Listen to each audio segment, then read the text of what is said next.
नमस्कार, मैं हूं आरजू अंसारी और आप देख रहे हैं राष्ट्रीय जगत विजन न्यूज। बिलासपुर में स्टेट जीएसटी टीम ने एक बार फिर बड़े कोयला कारोबारियों के ठिकानों पर छापेमारी की। इस कार्रवाई के तहत हिंद कोल ग्रुप की गतौरा, हिंडाडी और बलौदा स्थित कोल वॉशरी और कार्यालय में दस्तावेजों की गहन जांच की गई। कंपनी के डायरेक्टर राजेश अग्रवाल बताए जा रहे हैं। इसके अलावा इंद्रमणि ग्रुप के डायरेक्टर सुनील अग्रवाल के भी 2 ठिकानों समेत कुल 5 स्थानों पर सर्चिंग की गई।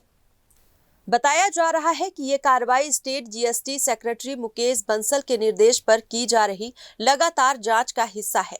इससे 2 दिन पहले रायपुर से आई जीएसटी टीम ने महावीर कोल वॉशरी, फिल कोल और पारस कोल एंड वेरिफिकेशन सहित 3 बड़े कोयला कारोबारियों के 11 से अधिक ठिकानों पर छापेमारी की थी।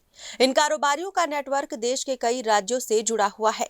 जांच के दौरान सुबह से देर रात तक अफसरों ने कंपनियों के लेन देन, इनकम और टैक्स रिकॉर्ड खंगाले। शुरुआती जांच में कोल वॉशरी में बड़े पैमाने पर कोल मिक्सिंग और जीएसटी में हेराफेरी के संकेत मिले हैं।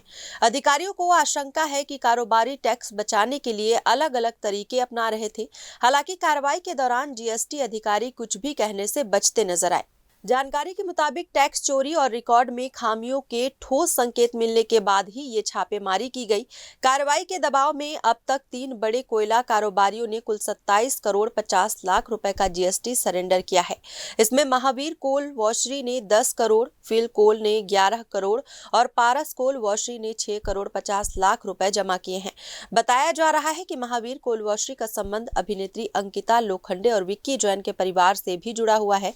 फिलहाल जीएसटी टीम की जांच जारी है। फिलहाल इस खबर में बस इतना ही। देश प्रदेश की खबरों से अपडेटेड रहने के लिए हमारे चैनल को सब्सक्राइब करें और नए खबरों के नोटिफिकेशन के लिए बेल आइकॉन जरूर दबाएं। नमस्कार।